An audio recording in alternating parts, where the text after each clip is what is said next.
direct.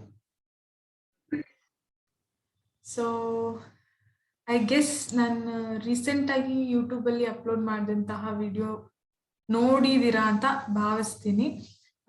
ಅದು ನಾನು ನಿನ್ನೆ ಕ್ಲಾಸಲ್ಲಿ ಮೆನ್ಷನ್ ಮಾಡೋದಿಕ್ಕೆ ಆಗ್ಲಿಲ್ಲ ಕೆಲವೊಂದು ವಿಷಯಗಳನ್ನ.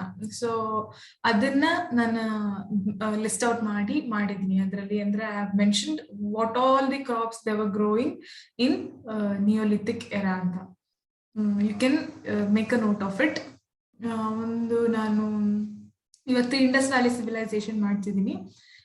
ಅದ್ರದ್ದು ನೋಟ್ಸ್ ನಾನು ಇನ್ನ ಮಾಡಿಲ್ಲ. ಅದ್ರದ್ದು ಪ್ರಿಂಟೆಡ್ ನೋಟ್ಸ್ ಮಾಡಿಬಿಟ್ಟು ನಾನು ಗ್ರೂಪ್ ಅಲ್ಲಿ ಶೇರ್ ಮಾಡ್ತೀನಿ. You can look into that. So shall we begin our class today? So white board open ಮಾಡ್ಕೋತೀನಿ ನಾನು.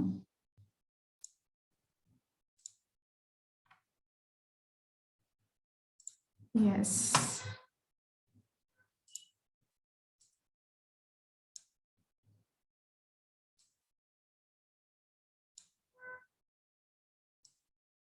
Yes.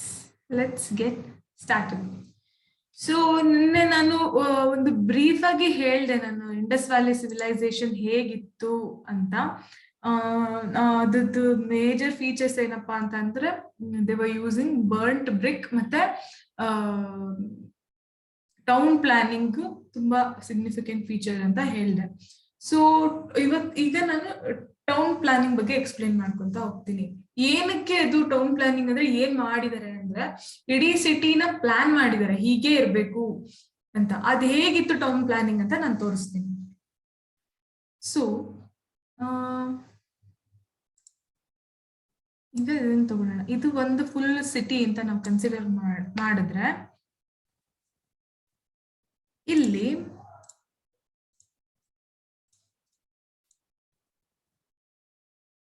ಇಷ್ಟು ಬರೋದು ಲೋವರ್ ಟೌನ್ ಅಂತ ಕರೀತಿದ್ರು.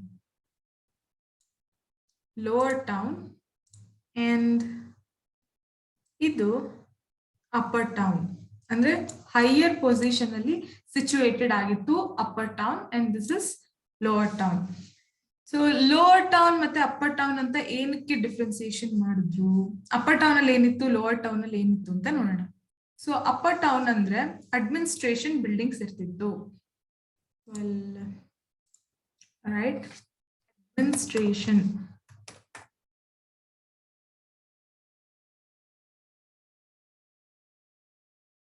ಅಡ್ಮಿನಿಸ್ಟ್ರೇಷನ್ ಬಿಲ್ಡಿಂಗ್ಸ್ ಏನಿರ್ತಿತ್ತು ಇದ್ದಿದ್ದು ಅಪ್ಪರ್ ಟೌನ್ ಅಲ್ಲಿ. ಇದನ್ನ ಸಿಟಾಡೆಲ್ ಅಂತ ಕರೀತಾರೆ.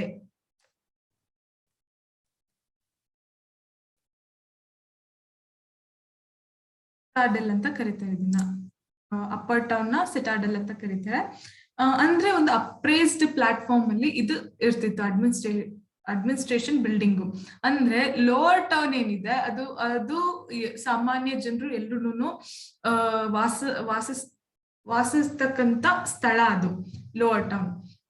ಅಪ್ಪರ್ ಟೌನ್ ಏನಿದೆ ಅದು ಈ ಲೋವರ್ ಟೌನ್ ಅಲ್ಲಿ ಇರೋರ್ನೆಲ್ಲ ಅಡ್ಮಿನಿಸ್ಟರ್ ಮಾಡಕ್ಕೆ ಅಡ್ಮಿನಿಸ್ಟ್ರೇಷನ್ ಬಿಲ್ಡಿಂಗ್ಸ್ ಇದ್ದಿದ್ದು ಅಪ್ಪರ್ ಟೌನ್ ಅಲ್ಲಿ. ಸೊ ಈಗ ನಾವು ಲೋವರ್ ಟೌನ್ ಇದಕ್ಕೆ ಬರೋಣ. ಲೋವರ್ ಟೌನ್ ಅಲ್ಲಿ ಟೌನ್ ಪ್ಲಾನಿಂಗ್ ಹೇಗ್ ನಡೀತು? ಇಲ್ಲಿ ಎವ್ರಿ ರೋಡ್ಸ್, ಎವ್ರಿ ಸ್ಟ್ರೀಟ್ ಹೇಗೆ ಅಂದ್ರೆ 90 ಡಿಗ್ರಿಲಿ ಕಟ್ ಆಗ್ತಿತ್ತು. ರೈಟ್ ಆಂಗಲ್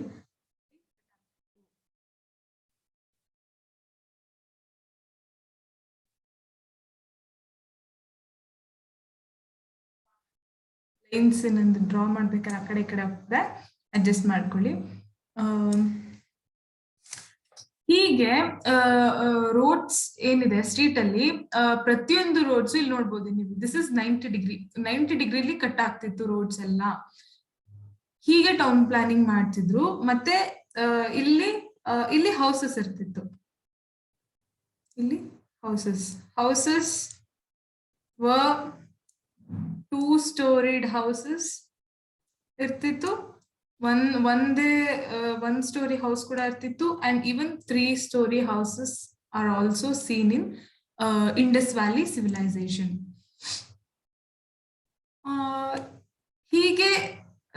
ಕನ್ಸ್ಟ್ರಕ್ಟ್ ಮಾಡ್ತಿದ್ದಂತಹ ಹೌಸು ಪ್ರತಿಯೊಂದು ಹೌಸ್ಗೂ ನಾನು ಹೇಳ್ದಂಗೆ ಬರ್ಂಟ್ ಬ್ರಿಕ್ ನೇ ಯೂಸ್ ಮಾಡ್ತಿದ್ರು. ಈ ಬರ್ಂಟ್ ಬ್ರಿಕ್ ಏನಿದೆ, ಈ ಬರ್ಂಟ್ ಬ್ರಿಕ್ ಅಲ್ಲಿ ಪ್ರತಿಯೊಂದು ಮನೆ ಕೂಡ ಕಟ್ತಿದ್ರು, ಎಕ್ಸೆಪ್ಟ್ ಫಾರ್ ಡ್ರೈನೇಜ್ ಮೇಲೆ, ಚರಂಡಿ ಮೇಲೆ ಮುಚ್ಚೋದಿಕ್ಕೆ ಕಲ್ಗಳನ್ನ ಯೂಸ್ ಮಾಡ್ತಿದ್ರು. ಅದ್ರ ಬಿಟ್ರೆ ಬೇರೆ ಯಾವುದೇ ಪರ್ಪಸ್ಗೂ ಅವರು ಕಲ್ನ ಯೂಸ್ ಮಾಡ್ತಿಲ್ಲ. ಎಲ್ಲಾ ಕಡೆನೂ ಅವ್ರು ಯೂಸ್ ಮಾಡ್ತಿದ್ದು ಬರ್ಂಟ್ ಬ್ರಿಕ್ಸ್. ಹಾಗಿದ್ರೆ ಈ ಮನೆಗಳು ಹೇಗಿತ್ತು ಅಂದ್ರೆ, ರೋಡಿಗೆ ಡೋರ್ ಫೇಸ್ ಆಗ್ತಿರ್ಲಿಲ್ಲ. Door was always on the other side of the ರೋಡಿಗೆ ಕಾಣಿಸೋ ಹಾಗೆ ಡೋರ್ಸ್ ಇಡ್ತಿರ್ಲಿಲ್ಲ. ಸಿನ್ಸ್ ಆಗ ವಿಂಡೋಸ್ ಅನ್ನೋ ಐಡಿಯಾ ಎಲ್ಲ ಇಲ್ಲದೆ ಇದ್ದಿದ್ರಿಂದ ಡೋರ್ ಯಾವಾಗ್ಲೂ ಓಪನ್ ಇರ್ತಿತ್ತು. ಯಾವುದೇ ರೀತಿಯಾದಂತ ಕ್ಲೋಸಿಂಗ್ ಡೋರ್ ಫೆಸಿಲಿಟಿ ಇರ್ತಿರ್ಲಿಲ್ಲ. ಅದಕ್ಕೆ ಅವ್ರೇನ್ ಮಾಡ್ತಿದ್ರು, ಅವರ ಪ್ರೈವೇಸಿನ ಕಾಪಾಡೋದಿಕ್ಕೆ door was on the other side of the road. ಯಾಕಂದ್ರೆ ರೋಡಲ್ಲಿ ಹೋಗೋರು ಬರೋರೆಲ್ಲ ಒಳಗೆ ಏನ್ ನಡೀತಿದೆ ಅಂತ ಬಗ್ಗೆ ನೋಡ್ತಿದ್ರು. They always place the door on the other side of the road. So ಇದು ಇಷ್ಟ ಆಯ್ತು. So citadel was created on an upraised platform ಅಂತ ಹೇಳಿದಾಗೆ. ಸೊ ಅದು ಯೂಶುವಲಿ ಬರ್ತಿದ್ದು ವೆಸ್ಟ್ ಕಡೆಗೆ. This is Citadel was always on the west side, and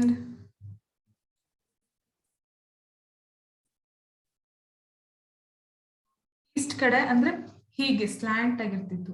ಇದು ಅಪ್ರೈಸ್ಡ್ platform ಅಲ್ಲಿ ಇರೋದು ಸಿಟಾಡೆಲ್ ಅಂಡ್ ಅಡ್ಮಿನಿಸ್ಟ್ರೇಟಿವ್ ಬಿಲ್ಡಿಂಗ್ ಇರ್ತಿತ್ತು. ಇಲ್ಲಿ ಕಡೆ ಲೋವರ್ ಟೌನ್ ಏನಿದೆ, ಲೋವರ್ ಟೌನ್ ಅಲ್ಲಿ ಮಾಮೂಲಿ ಜನ ವಾಸಸ್ಥಳಕ್ಕೆ just a minute, stop. So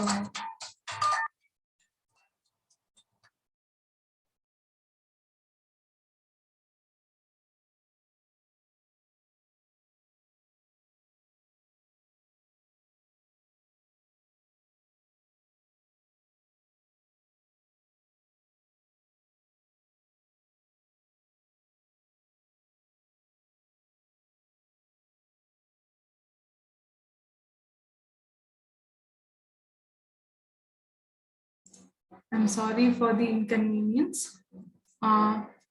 ಹೀಗೆ ಲೋವರ್ ಟೌನ್ ಅಲ್ಲಿ ಜನರು ವಾಸಸ್ಥಳ ಇರ್ತಿತ್ತು.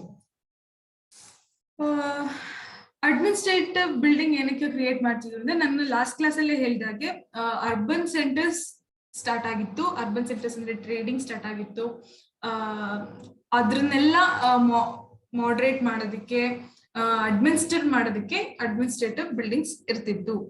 ಅಂಡ್ ಈ ರೋಡ್ ನಾನು ಹೇಳಿದ್ನಲ್ಲ 90 ಡಿಗ್ರಿ ಆಂಗಲ್ ಅಲ್ಲಿ ಕಟ್ ಆಗ್ತಿತ್ತು ಅಂತ, ಇದನ್ನ ಗ್ರಿಡ್ ಪ್ಯಾಟ್ರನ್ ಅಂತ ಕರೀತಾರೆ. ಗ್ರಿಡ್ ಪ್ಯಾಟ್ರನ್ ಆಫ್ ರೋಡ್ ಇರ್ತಿತ್ತು ಇಂಡಸ್ ವ್ಯಾಲಿ ಸಿವಿಲೈಸೇಷನ್ ಅಲ್ಲಿ. Please make a note of this. ನಾನು ಇಲ್ಲಿ ಬರಿತೀನಿ. ಇಂಡಸ್ ವ್ಯಾಲಿ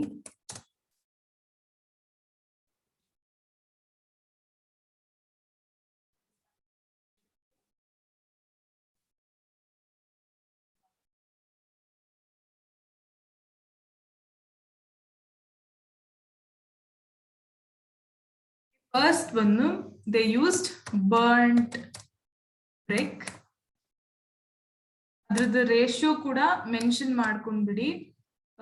1:2:4 ರೇಷಿಯೋದಲ್ಲಿ ಪ್ರತಿಯೊಂದು ಇಟ್ಟಿಗೆನೂ, ಇಡೀ ಇಂಡಸ್ ವ್ಯಾಲಿ ಸಿವಿಲೈಸೇಷನ್ ಅಲ್ಲಿ ಸಿಗುವಂತ ಪ್ರತಿಯೊಂದು ಇಟ್ಟಿಗೆನೂ ಇದೇ ರೇಷಿಯೋದಲ್ಲಿ ಮಾಡಿದ್ರು. So this is another significant feature. And another one, grid pattern of roads.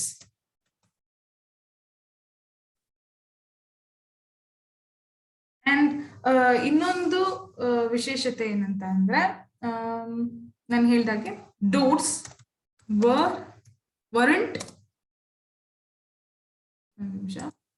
doors were not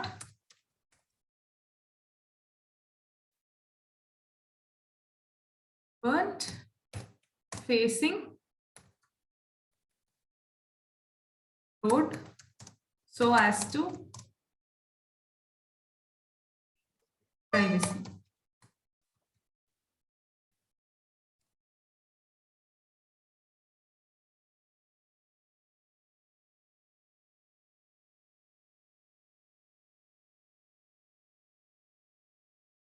ನಾನು ಲಾಸ್ಟ್ ಕ್ಲಾಸಲ್ಲಿ ಮೆನ್ಷನ್ ಮಾಡಿದಾಗೆ every house was connected to a common drainage system ನ ಮೆನ್ಷನ್ ಮಾಡಲಿಲ್ಲ ಅಂದ್ರೆ ಇಟ್ ವಿಲ್ ಬಿ ಇನ್ಕಂಪ್ಲೀಟ್.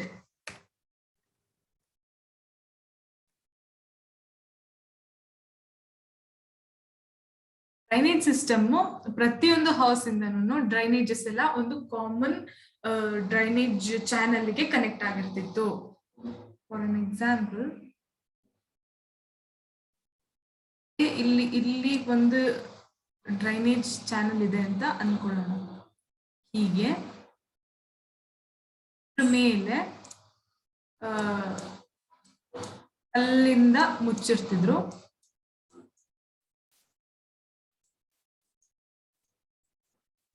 ಹೀಗೆ every house drainage was connected to this common drainage channel. ಇದಕ್ಕೆ connected ಆಗಿರ್ತಿತ್ತು. ಹೀಗೆ ಇದು ಈ ತರದ ಪ್ಲಾನಿಂಗ್ ಇತ್ತು in Indus valley civilization. Indus valley civilization ಇದನ್ನ ನೀವು ಒಂದು ನಂಬರ್ ಇದೆ ಬರ್ಕೊಳ್ಳಿ, ಎಷ್ಟು ಕಿಲೋಮೀಟರ್ ಇತ್ತು ಇದು ಸಿವಿಲೈಸೇಷನ್ ಅಂತ. ಅಂದ್ರೆ ಎಷ್ಟು ಏರಿಯಾ ಕವರ್ ಆಗಿತ್ತು ಇಂಡಸ್ ವ್ಯಾಲಿ ಸಿವಿಲೈಸೇಷನ್ ಅಂದ್ರೆ 12,100 kilometer square. 12,99,600 kilometer square area ಅಷ್ಟು ಇದ್ದಿದ್ದು ಇಂಡಸ್ ವ್ಯಾಲಿ ಸಿವಿಲೈಸೇಷನ್. ನಾವು ಡ್ರೈನ್ಸ್ ಬಗ್ಗೆ ತಿಳ್ಕೊಂಡ್ವಿ, ರೋಡ್ ಪ್ಯಾಟರ್ನ್ಸ್ ಬಗ್ಗೆ ತಿಳ್ಕೊಂಡ್ವಿ, ಹೌಸಸ್ ಡಬಲ್ ಸ್ಟೋರಿಡ್ ಹೌಸ್ ಇರ್ತಿತ್ತು, ಟ್ರಿಪಲ್ ಸ್ಟೋರಿಡ್ ಹೌಸ್ ಇರ್ತಿತ್ತು, ಮತ್ತೆ ಗ್ರಿಡ್ ಪ್ಯಾಟರ್ನ್ ಆಫ್ ರೋಡ್ ಬಗ್ಗೆ ತಿಳ್ಕೊಂಡ್ವಿ. ಇಲ್ಲಿ ಈಗ ಸೊಸೈಟಿ ಬಗ್ಗೆ ತಿಳ್ಕೊಳ್ಳೋಣ, ಹೇಗಿತ್ತು ಸೊಸೈಟಿ ಅಂತ. ಅಲ್ಲಿ ಸ್ಟ್ರಾಟಿಫಿಕೇಶನ್ ಇತ್ತಾ ಅಂತ ಕೇಳಿದ್ರೆ, ಸ್ಟ್ರಾಟಿಫಿಕೇಶನ್ ಅಂದ್ರೆ ಡಿಫ್ರೆನ್ಸ್, ಎಲ್ಲಾರು ಒಂದೇ ಅಂತ ಇದ್ರ ಅಥವಾ ಸೆಗ್ರಿಗೇಟ್ ಆಗಿದ್ರ ಪೀಪಲ್ ಬೇಸ್ಡ್ ಆನ್.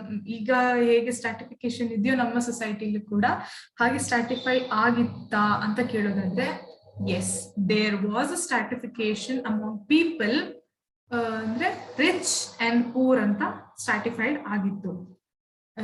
ಇದೇ ನಮ್ಗೆ ಹೆಂಗೆ ಗೊತ್ತಾಗುತ್ತೆ ಅಂತ ಅಂದ್ರೆ, based on the artefacts that were available on the site of Indus valley civilisation.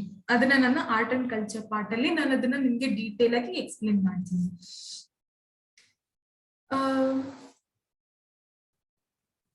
And ಇನ್ನೊಂದು ಫೀಚರ್ ಹೇಳೋದ್ ಮರ್ತೆ ನಾನು ಇದ್ರಲ್ಲಿ, ಹೌಸಸ್ ಅಲ್ಲಿ ನಿಮ್ಗೆ ನಂಬೋದಕ್ಕೆ ಆಗೋದಿಲ್ಲ, there were kitchen, washrooms, courtyards, bedrooms in each house.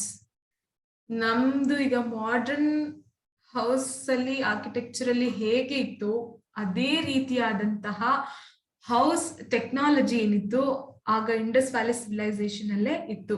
Indus valley civilisation around 2500 BC ಬರುತ್ತೆ. ಅಂದ್ರೆ ನೀವ್ ಯೋಚನೆ ಮಾಡಿ ಎಷ್ಟು ಹಳೇದದು ಸಿವಿಲೈಸೇಷನ್, ಅಷ್ಟಾದ್ರೂ ಎಷ್ಟು ಅಡ್ವಾನ್ಸ್ಮೆಂಟ್ ಇತ್ತು ಅಂತ. That's why they call Indus valley civilisation is the most advanced civilisation in the whole world ಅಂತ ಕರೀತಾರೆ. ಸೊ ಇಂಡಸ್ ವ್ಯಾಲಿ ಸಿವಿಲೈಸೇಷನ್ ಅಲ್ಲಿ ಇಷ್ಟೊಂದೆಲ್ಲ ಮಾತಾಡಿ ಗ್ರಾನರೀಸ್ ಬಗ್ಗೆ ಮಾತಾಡ್ಲಿಲ್ಲ ಅಂದ್ರೆ, great common bath in Mohenjodaro ಬಗ್ಗೆ ಮಾತಾಡ್ಲಿಲ್ಲ ಅಂದ್ರೆ it will be very incomplete. So granaries ಅಂದ್ರೆ ಏನಪ್ಪಾ ಅಂದ್ರೆ ಉಗ್ರಾಣ ಅಂತ ಕರೀತಾರೆ. ಗ್ರೇನ್ಸ್ ಏನಿದೆ ಅದನ್ನೆಲ್ಲ ಸ್ಟೋರ್ ಮಾಡುವಂತಹ ಪ್ಲೇಸ್ ಅದೇ ಗ್ರಾನರಿ. ಅಂಡ್ ಈ ಗ್ರಾನರಿನ ಎಷ್ಟು ಸೈಂಟಿಫಿಕ್ ಆಗಿ ಅವರು ಡಿಸೈನ್ ಮಾಡಿದ್ರು ಅಂತಂದ್ರೆ, ಇದು ಗ್ರಾನರೀಸ್ ಇದ್ದಿದ್ದೆಲ್ಲಿ ಅಂದ್ರೆ ಸಿಟಾಡಲ್, ಅಡ್ಮಿನಿಸ್ಟ್ರೇಟಿವ್ ಬಿಲ್ಡಿಂಗ್ಸ್ ಅಂತ ಹೇಳಿದ್ನಲ್ಲ. ಸೊ ಈಗ ಅಡ್ಮಿನಿಸ್ಟ್ರೇಟ್ ಮಾಡಕ್ಕೆ ಅಂದ್ರೆ ಟ್ರೇಡ್ ಅಡ್ಮಿನಿಸ್ಟ್ರೇಟ್ ಮಾಡಕ್ಕೆ ಅಂತ ಅಡ್ಮಿನಿಸ್ಟ್ರೇಷನ್ ಬಿಲ್ಡಿಂಗ್ಸ್ ಅಲ್ಲಿ ಮಾಡಿರ್ತಿದ್ರು. ಅಲ್ಲಿ ಅದನ್ನ ಸಿಟಾಡಲ್ ಅಲ್ಲಿ ಗ್ರೇನ್ ಸ್ಟೋರೇಜ್ ಅಂದ್ರೆ ಈ ಗ್ರಾನರೀಸ್ ಇರ್ತಿದ್ದು ಕೂಡ ಇಲ್ಲಿ ಸಿಟಾಡಲ್ ಅಲ್ಲಿ. I will mark this actually, ಇದನ್ನ ಗ್ರಾನರೀಸ್ ಅಂತ ಮಾರ್ಕ್ ಮಾಡ್ಕೊಳ್ಳೋಣ. ನೀವು ಇದೇ ತರ ಡಯಾಗ್ರಾಮ್ ಬರ್ಕೊಳ್ಳಿ, ಯಾಕೆಂದ್ರೆ ನೆಕ್ಸ್ಟ್ ರಿವಿಷನ್ ಮಾಡೋದಕ್ಕೆ ಈಸಿ ಆಗುತ್ತೆ.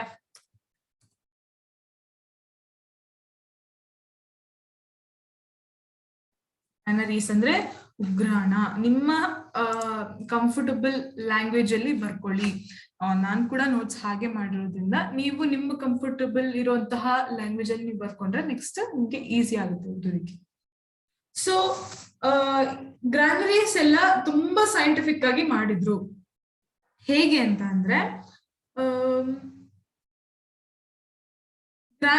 ಗ್ರೈನ್ಸ್ ನ ಸ್ಟೋರ್ ಮಾಡ್ತಿದ್ರಲ್ಲ, ಅದ್ರದ್ದು ಕೆಡದೇ ಇರೋ ಹಾಗೆ ಇಡ್ಬೇಕಾಗ್ತಿತ್ತು. ಅಂದ್ರೆ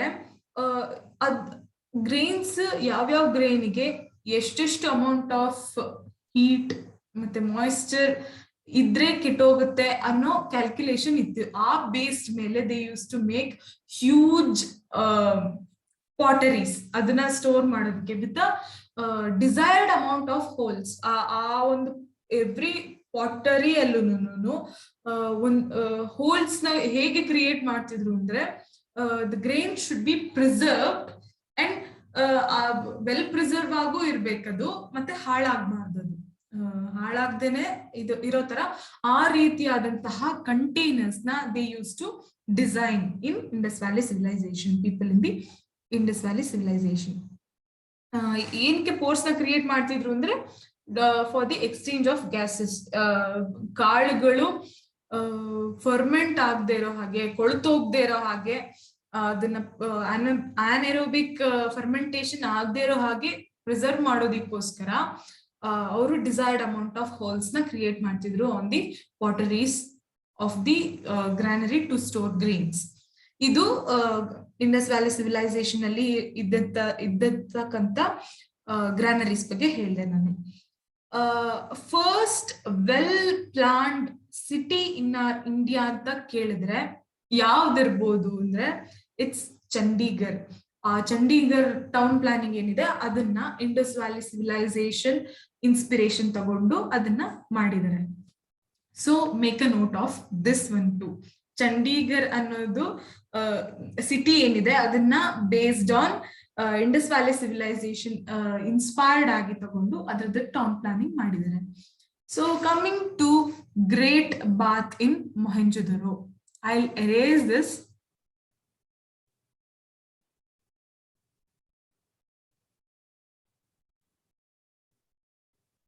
Okay.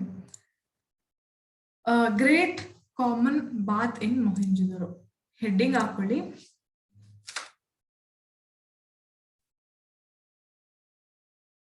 ನಾವು ಕಲ್ಯಾಣಿ ಅಂತ ಏನ್ ಕರಿತೀವಿ, ಟೆಂಪಲ್ ಅಲ್ಲೆಲ್ಲ ಕಲ್ಯಾಣಿ ಇರುತ್ತಲ್ಲ, ಅದೇ ರೀತಿಯಾದಂತಹ ಕಲ್ಯಾಣಿ ಫಸ್ಟ್ ನಾವು ಅಬ್ಸರ್ವ್ ಮಾಡೋದು ಇಂಡಸ್ ವ್ಯಾಲಿ ಸಿವಿಲೈಸೇಷನ್ ಅಲ್ಲಿ.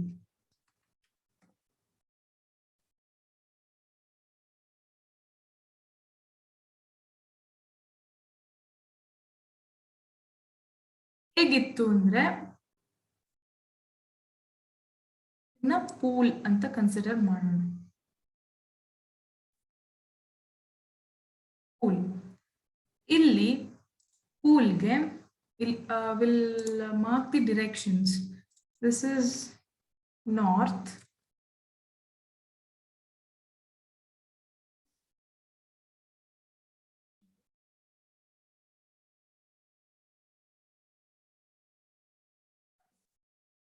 and south.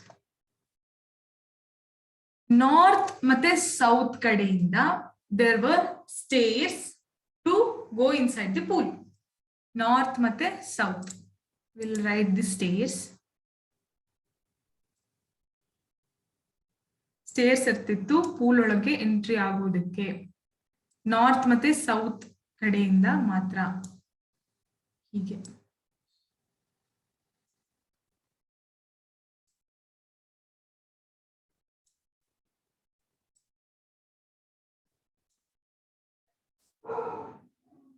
ಹೀಗೆ ಸ್ಟೇರ್ಸ್ ಇರ್ತಿತ್ತು. ನೀವು ಕೂಡ ಹೀಗೆ ಕ್ರಿಯೇಟ್ ಮಾಡ್ಕೊಳ್ಳಿ. It will B well remembered in your mind. So north ಮತ್ತೆ ಸೌತ್ ಇಂದ ಸ್ಟೇರ್ಸ್, ಸ್ಟೇರ್ಸ್ ಸೌತ್ ಆ ತರ ನೆನ್ಪಿಟ್ಕೊಳ್ಳಿ. ನಾರ್ತ್ ಮತ್ತೆ ಸೌತ್ ಇಂದ ಸ್ಟೇರ್ಸ್ ಇರ್ತಿತ್ತು. ಅಂಡ್ ಈಸ್ಟ್ ವೆಸ್ಟ್ ಕಡೆ ಏನಿದೆ ಅಲ್ಲಿ ರೂಮ್ಸ್ ಇರ್ತಿತ್ತು, changing rooms. So will draw the rooms as well. Rooms ನ ಬೇರೆ ಯೆಲ್ಲೋ ಕಲರ್ ಬರೆಯೋಣ. ಇಲ್ಲಿ ರೂಮ್ಸ್ ಇರ್ತಿತ್ತು.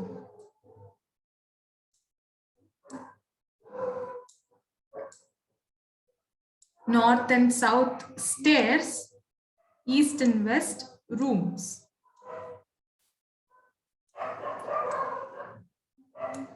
ಹೀಗೆ ಇರ್ತಿತ್ತು.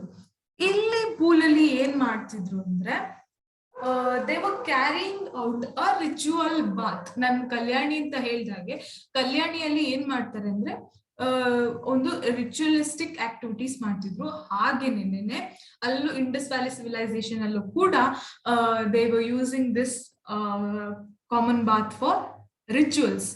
ಅಲ್ಲಿ ಅದು ಕೂಡ ಇಡೀ ಕಾಮನ್ ಬಾತ್ ಪೂರ್ತಿ ಕನ್ಸ್ಟ್ರಕ್ಟ್ ಮಾಡಿರೋದು ಯೂಸಿಂಗ್ ಬರ್ನ್ಡ್ ಬ್ರಿಕ್ಸ್. ಅಂಡ್ ಇದು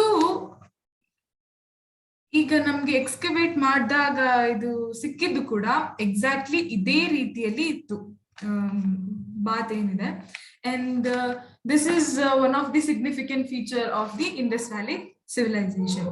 ನಾವು ಈಗ great common bath in Mohenjodaro ಬಗ್ಗೆ ಇಷ್ಟು ತಿಳ್ಕೊಂಡಿದ್ವಿ. I hope you all made a note of this and ಇದ್ರ ಬಗ್ಗೆ ತಿಳ್ಕೊಂಡಿರಿ. And then now we'll move on to economy during Indus Valley civilization. Economy ಹೇಗಿತ್ತು ಅಲ್ಲಿ ಅದ್ರ ಬಗ್ಗೆ ನಾವು ತಿಳ್ಕೊಳ್ಳೋಣ. I'll erase this.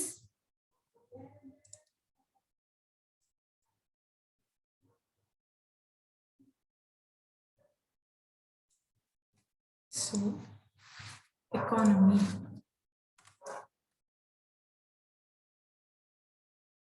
ಹೇಗಿತ್ತು ಅಂತ ತಿಳ್ಕೊಳ್ಳೋಣ. So economy was majorly based on agriculture. ಯಾಕೆಂದ್ರೆ ನಾವು ನೋಡಿದಾಗೆ ಮನುಷ್ಯ ಜಸ್ಟ್ ಹ್ಯಾವ್ ಎವಾಲ್ವ್ಡ್. ಈಗ ಮುಂಚೆ ತರ ಸರ್ವಿಸ್ ಸೆಕ್ಟರ್ ಆಗ್ಲಿ, ಆಮೇಲೆ ಇಂಡಸ್ಟ್ರಿಯಲೈಸ್ಡ್ ಬೇಸ್ಡ್ ಎಕಾನಮಿ ಇರ್ತಿರ್ಲಿಲ್ಲ. ಯಾಕೆಂದ್ರೆ ಅವಾಗ agriculture was the major source of income. So it was agriculture based.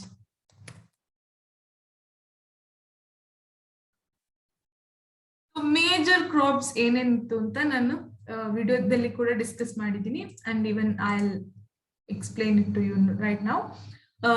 Wheat, barley, millet, rye, sesame, cotton and melons, and there was some instance of rice.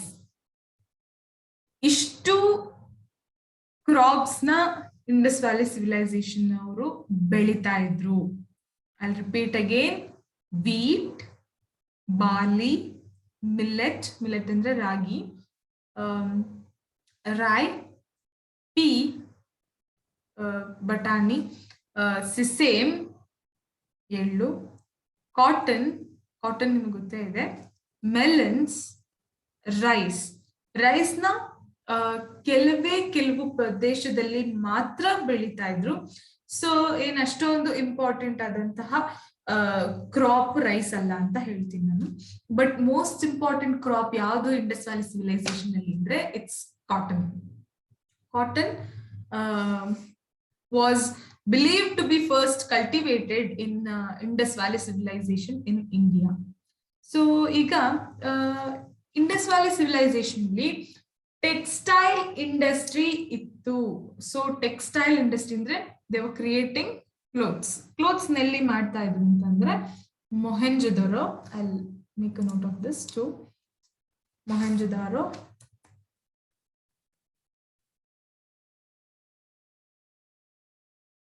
Alamgirpur, Alibangan.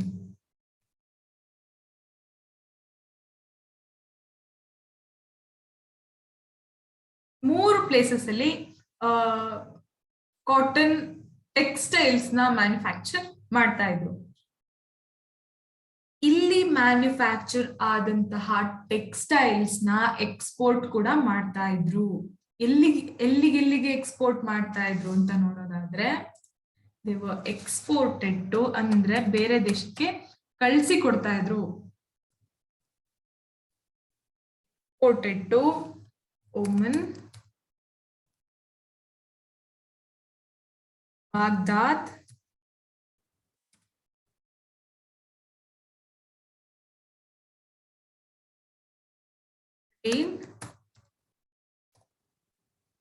Mesopotamia,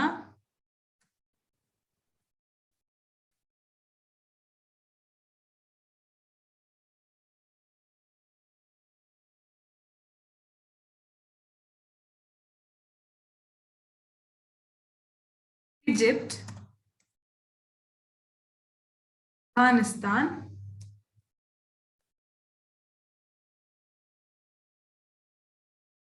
and coastal region of Iran.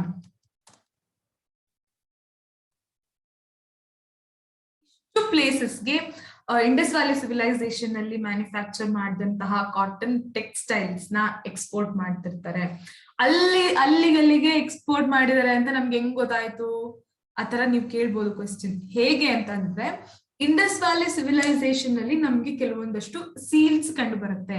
Seals ಅಂದ್ರೆ terracotta seal. ಈಗ ನಾವು ಹೇಗೆ rubber ಸೀಲ್ಗಳಿದೆಯೋ ಅದೇ ರೀತಿಯಾದಂತಹ terracotta seals, ಮತ್ತೆ copper, bronze, gold, silver seals ನಮ್ಗೆ Indus valley civilization ಅಲ್ಲಿ ಸಿಕ್ಕಂತಹ similar ಅಥವಾ ಸೇಮ್ ಸೀಲ್ಸ್ ನಮ್ಗೆ ಈ ಇಷ್ಟು ಪ್ಲೇಸಸ್ ಅಲ್ಲಿ ಕೂಡ ಸಿಕ್ಕಿದೆ. ಆರ್ಕಿಯಾಲಜಿಕಲ್ ಎವಿಡೆನ್ಸ್ ಇದು. ಅದೇ ಸೀಲ್ಸ್ ಅಲ್ಲಿ ಸಿಕ್ಕಿದೆ ಅಂತ ಅಂದ್ರೆ ಅದು ಟ್ರಾನ್ಸ್ಪೋರ್ಟೇಶನ್ ಆಗಿರೋದು ಏನಂದ್ರೆ ಬೇಸ್ಡ್ ಆನ್ ಗೂಡ್ಸ್. ಟ್ರೇಡಿಂಗಿಗೆ ನಾವು ಯಾವುದೋ ಒಂದು ಲೆಟರ್ ಕಳಿಸ್ಬೇಕಾದ್ರೆ ನಾವು ಹೇಗೆ ಸ್ಟ್ಯಾಂಪ್ ಅಂಟಿಸಿ ಕಳಿಸ್ತೀವೋ ಅದೇ ರೀತಿಯಾದಂತ ಸೀಲ್ ನ ಅಂಟಿಸಿ ಅವರು ಹೀಗೆ ಎಕ್ಸ್ಪೋರ್ಟ್ ಮಾಡ್ತಾ ಇದ್ರು. It's a goods from Indus valley civilisation ಅಂತ ಗೊತ್ತಾಗ್ಲಿ ಅಂತ ಹಾಗೆ ಮಾಡ್ತಾ ಇದ್ರು. ಸೊ ಇಷ್ಟು ಎಕಾನಮಿ ಬಗ್ಗೆ ಡಿಸ್ಕಸ್ ಮಾಡಿದ್ವಿ. ನಾನು ಸೀಲ್ ಅಂತ ಹೇಳ್ದಾಗೆ ಹೇಗೆ ಸೀಲ್ಸ್ ಯೂಸ್ ಮಾಡ್ತಿದ್ರು ಅಂತ ಹೇಳಿದ್ನು. ಯಾವ್ಯಾವ ಮಟೀರಿಯಲ್ ನ ಯೂಸ್ ಮಾಡ್ತಿದ್ರು ಅಂದ್ರೆ, ಮೆಟಲ್ಸ್ ಯಾವ್ಯಾವ್ದು ಯೂಸ್ ಅಲ್ಲಿ ಇತ್ತು ಅಂದ್ರೆ ಕಾಪರ್, ಟಿನ್, ಗೋಲ್ಡ್ ಮತ್ತೆ ಸಿಲ್ವರ್. ಇಷ್ಟುನು ಇಂಡಸ್ ವ್ಯಾಲಿ ಸಿವಿಲೈಸೇಷನ್ ಅಲ್ಲಿ ಬಳಕೆಯಲ್ಲಿ ಇತ್ತು. ಇದೆಲ್ಲ ಯಾವಾಗ ಅಂದ್ರೆ 2500 BC ಅಲ್ಲೇ ಇದೆಲ್ಲ ನಡೀತಾ ಇತ್ತು. ಇದೆಲ್ಲ ಯೂಸೇಜ್ ಅಲ್ಲಿ ಇತ್ತು. ಯೂಶಲಿ ಸಿಲ್ವರ್ ಅಂಡ್ ಗೋಲ್ಡ್ ಮೆಸೊಪೊಟೋಮಿಯಾಗೆ ಇವರು ಟೆಕ್ಸ್ಟೈಲ್ ಕಳಿಸ್ತಿದ್ರಲ್ಲ, ಅಲ್ಲಿಂದ ಇಂಪೋರ್ಟ್ ಮಾಡ್ಕೊತಾ ಇದ್ರು. ನಮ್ಮಲ್ಲಿ ಗೋಲ್ಡ್ ಎಕ್ಸ್ಕವೇಷನ್ ಇನ್ನೂ ಇರ್ಲಿಲ್ಲ, ಅಂದ್ರೆ ಗೋಲ್ಡ್ ಮೈನಿಂಗ್ ಇನ್ನ ಇರ್ಲಿಲ್ಲ. ಸೊ ಅವಾಗ ಮೆಸೊಪೊಟೋಮಿಯಾದಿಂದ ಗೋಲ್ಡ್ ನ ತರ್ಸ್ಕೊತಿದ್ರು. ಅಂಡ್ ಟಿನ್ ಕೂಡ ಅಫ್ಘಾನಿಸ್ತಾನ್ ಇಂದ ಟಿನ್ ಇಂಡಸ್ ವ್ಯಾಲಿ ಸಿವಿಲೈಸೇಷನ್ ಅಲ್ಲಿ ಅದೇನಿದೆ ಪ್ಲೇಸಸ್ ಅಲ್ಲಿ ಬರ್ತಾ ಇತ್ತು. ಬ್ರಾನ್ಸ್ ನ ಮಾಡ್ತಿದ್ದು mixture of copper and tin. ಅದ್ರ ಮೂಲಕ ಬ್ರಾನ್ಸ್ ನ ಅವರು ಮ್ಯಾನುಫ್ಯಾಕ್ಚರ್ ಮಾಡ್ತಾ ಇದ್ರು. ಸೊ ಕಾಪರ್ ನ ಏನೇನಕ್ಕೆ ಯೂಸ್ ಮಾಡ್ತಿದ್ರು ಅಂದ್ರೆ, copper var used in creating tools. Tools ನ ತಯಾರಿಗೆ ಕಾಪರ್ ನ ಬಳಸ್ತಾ ಇದ್ರು. ಗೋಲ್ಡ್ ಮತ್ತೆ ಸಿಲ್ವರ್ ನ extensively they were using it for seals. Seal ಮಾಡೋ ಪರ್ಪಸ್ ಗೆ ಮಾತ್ರ ಗೋಲ್ಡ್ ಮತ್ತೆ ಸಿಲ್ವರ್ ನ ಯೂಸ್ ಮಾಡ್ತಿದ್ರು. ಕಾಪರ್ ಮತ್ತೆ ಟಿನ್ ನ ಮಿಕ್ಸ್ಚರ್ ಮಾಡಿ ಬಂದಂತಹ ಬ್ರಾನ್ಸ್ ನ they were using it for sculptures. ಮೂರ್ತಿಗಳ ಮಾಡೋದಕ್ಕೋಸ್ಕರ ಬ್ರಾನ್ಸ್ ನ ಬಳಸ್ತಾ ಇದ್ರು. ಅಂದ್ರೆ ಈಗ ನಾವು ಹೇಗೆ ಟೆಂಪಲ್ ಅಲ್ಲಿ ಎಲ್ಲ ನೋಡ್ತೀವೋ, ಹೇಗೆ ದೇವ್ರ ಮೂರ್ತಿನ ಬ್ರಾನ್ಸ್ ಅಲ್ಲಿ ಮಾಡಿರ್ತಾರೋ ಅದೇ ರೀತಿಯಾದಂತಹ ಮೂರ್ತಿಯ ಮಾಡುವಂತಹ ಕಲೆ ಕೂಡ ಇಂಡಸ್ ವ್ಯಾಲಿ ಸಿವಿಲೈಸೇಷನ್ ಅಲ್ಲಿ ಜಾರಿಯಲ್ಲಿ ಇತ್ತು ಅನ್ನೋದು ನಾವು ನೋಡ್ಬೋದು.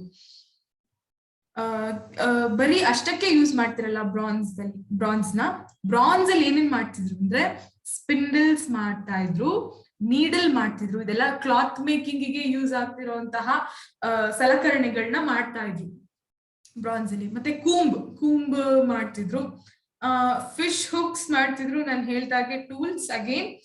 ಮತ್ತೆ ಚಾಕು, knives were made of bronze. So ಇಷ್ಟು ನಾವು ಮೆಟಲ್ಸ್ ಏನೇನಿದೆ ಯೂಸೇಜ್ ಏನಿತ್ತು ಅದ್ರ ಬಗ್ಗೆ ತಿಳ್ಕೊಂಡಿದೀವಿ. ಸೊ ಸ್ಟೋನ್ಸ್ ಬಳಕೆಯಲ್ಲಿ ಇದ್ರು. ನಾನು ಕಲ್ ಬಗ್ಗೆ ಹೇಳ್ತಾ ಇಲ್ಲ, ಸ್ಟೋನ್ಸ್ ಅಂದ್ರೆ ಈಗ ನಾವು ರಿಂಗ್ ವೇರ್ ಮಾಡ್ತೀವಲ್ಲ, ಆ ತರದಾದಂತಹ ಸ್ಟೋನ್ಸ್ ನ ಅವರು ಯೂಸ್ ಮಾಡ್ತಿದ್ರು for jewelleries. And they were using those stones because ಈಗ ನೀವು ನೋಡ್ಬೋದು, ಈಗ ನಮ್ ಜ್ಯೋತಿಷಿ ಆ ಕಲ್ಲು ಹಾಕೊಳ್ಳಿ ಅಂತ ಹೇಳಿದರೆ, ಈ ಕಲ್ಲು ಹಾಕೊಳ್ಳಿ ಅಂತ ಹೇಳಿ, ಅಂದ್ರೆ ಫಾರ್ ಫಿಂಗರ್ ರಿಂಗ್ ಆಗಿ ಯೂಸ್ ಮಾಡಿ ಅಂತ ಹೇಳಿದಾರೆ ಅಂತ ಹೇಳ್ತಾ ಇರೋದನ್ನ ನೋಡಿರ್ತೀವಿ ನಾವು. ಏನಕ್ಕೆ ಅಂದ್ರೆ ನಿಮ್ಮ ಇದರಲ್ಲಿ ಆ ತರ ದೋಷ ಇದೆ, ಈ ತರ ಅದೇ ರೀತಿಯಾದಂತಹ ಬಿಲೀಫ್ ಕೂಡ ಇಂಡಸ್ ವ್ಯಾಲಿ ಸಿವಿಲೈಸೇಷನ್ ಪೀಪಲ್ ಅಲ್ಲಿ ಇತ್ತು. ಶಮಾನಿಕ್ ಪ್ರಾಕ್ಟೀಸ್ ಅಂತ ಕರೀತಾರೆ, ಅಂದ್ರೆ evil forces and god, angel, ಆ ತರ ಎಲ್ಲ belief Indus valley civilisation people ಅಲ್ಲಿ ಇತ್ತು. ಆದ್ರಿಂದಾಗಿ ಅವರು ವೇರ್ ಮಾಡ್ತಿದ್ದು ಆಂಬ್ಯುಲೆಟ್ಸ್ ಅಂತ ಕರೀತಾರೆ. ಅಂದ್ರೆ to fight against evil forces they use to wear amulets. ಯಾವುದೇ ಕೆಟ್ಟ ಫೋರ್ಸಸ್ ನಮ್ಮ ಮೇಲೆ ಅಟ್ಯಾಕ್ ಮಾಡದೆ ಇರ್ಲಿ ಅಂತ ಅವರು ಕೆಲವೊಂದಷ್ಟು ಸ್ಟೋನ್ಸ್ ನ ಯೂಸ್ ಮಾಡ್ತಿದ್ರು. ಆ ಸ್ಟೋನ್ಸ್ ನ ಆಂಬ್ಯುಲೆಟ್ಸ್ ಅಂತ ಕರೀತಾರೆ. So beads and amulets were created and used in Indus Valley civilization. Or adana use ಮಾಡ್ತಿದ್ದಾರೆ ಅಂದ್ರೆ they were believing in evil force and they were also believing in God. So ಈ stones ಯಾವ್ಯಾವ stones use ಮಾಡ್ತಿದ್ರು ಅಂದ್ರೆ amethyst, carnelian stone. ಇದನ್ನ ಬರ್ಕೊಳಕ್ ಹೋಗ್ಬಿಡಿ, ನಾನು ನಿಮ್ಗೆ ನೋಟ್ಸ್ ಕಳಿಸ್ತೀನಿ. Just listen because we are in short of time. So amethyst, carnelian stone, lapis, stetite stones, ishtu ರೀತಿಯಾದಂತಹ ಸ್ಟೋನ್ ನ ಅವರು Indus valley civilisation people were using these. Chanhudaro ಅಂತ ಒಂದು ಪ್ಲೇಸ್ ಇದೆ in Indus valley civilization. It was flourished with beads and amulets. ಅಲ್ಲಿ extensive ಆಗಿ beads ಮತ್ತೆ ಆಂಬ್ಯುಲೆಟ್ಸ್ ನ ಕ್ರಿಯೇಟ್ ಮಾಡ್ತಿದ್ರು. ಅದು manufacturing centre for beads and amulets. Kalibangan place ಏನಿದೆ ಅಲ್ಲಿ ಬ್ಯಾಂಗಲ್ ಇಂಡಸ್ಟ್ರಿನ ನಾವು ನೋಡ್ಬೋದು. Bangles were created in Kalibangan while amulets, beads were created in Chanhudaro. ಇದ್ರ ಬಗ್ಗೆ ಇನ್ನೂ ಡೀಟೇಲ್ ಆಗಿ ನಾನು ನೆಕ್ಸ್ಟ್ ಕ್ಲಾಸ್ ಅಲ್ಲಿ ಹೇಳ್ತೀನಿ. ಸೊ ಇದ್ರ ರಿಲೇಟೆಡ್ ಏನಾದ್ರು ಡೌಟ್ಸ್ ಇದ್ರೆ ಯು ಕ್ಯಾನ್ ಆಸ್ಕ್.